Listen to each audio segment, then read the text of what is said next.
irresistible magnet. Hundreds of fearless heroes from all around the world were heading towards the Arctic, suffering failures and losing their way, dying and leaving their names to straits, bald peaks, and islands. They made discoveries. The way to the Arctic through Siberia is literally indexed by their names.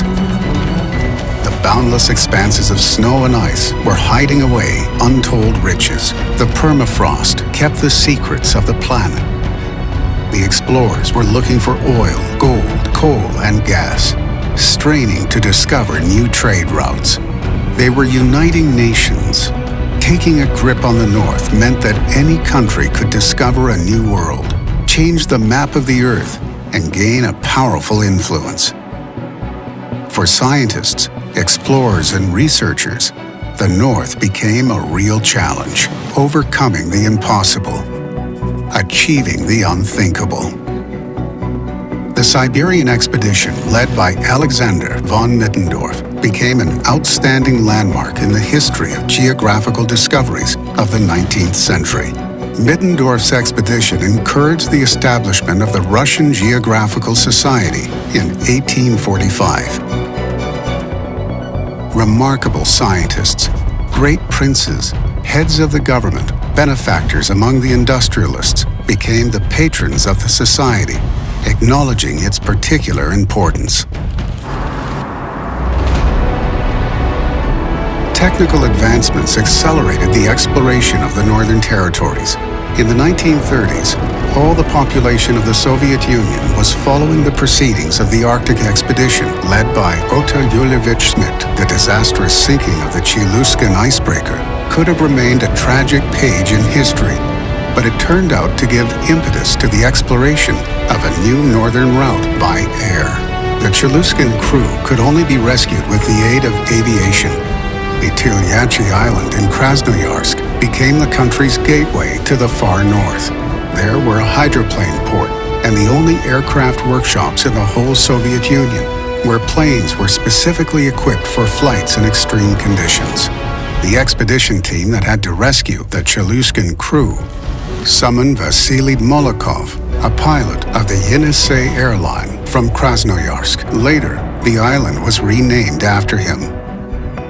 That is where the history of the exploration of the northern route takes its origin, and it is still so close. The aircraft repair shops, the old hangar, and the building of the hydroplane port keep telling us their story of the great events. It was within these walls that the wings of future discoveries were made. It was up this ladder that the Arctic explorers made their way. They did not consider themselves heroes. The North was their work and life. The Krasnoyarsk territory is the entity of Russia that embraces the largest Arctic area. It was here that the routes to the Arctic were laid, by land, water, and air.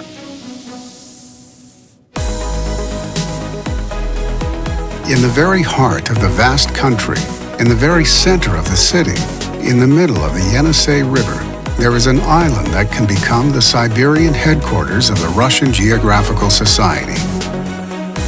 The Yenisei flows all the way to the Kara Sea, uniting lands and people around its waters. There was a time when the Molokov Island turned into the air gateway to the north for heroes. Now it can show the grandeur and vastness of the north to anyone. The Landscape Park Museum of the North. It is a place where the recreation ground will also unfold into the important educational and historical retrospective. The island will serve as a view model of how rich the Yenisei Siberia is, which feats were accomplished for the sake of its exploration, how the man was tried and tested by the North. The territory of the park will recreate the three routes of the North exploration, those laid by land, by water, and by air. Real artifacts, real evidence of heroism, the history that nurtures aspirations for new feats. One memorial to the heroes of the Alaskan-Siberian military air route is located in Alaska. Another one is to be erected on the Molokov Island. To commemorate those engaged in the El Cid route, and to bring together the points that connected the Alaska-Siberian Route of the Brave, symbolizing a pillar of the air bridge. The Park Museum of the North, in the very heart of the country, will become a unique attraction where the historical, geographical, and conceptual context will join together.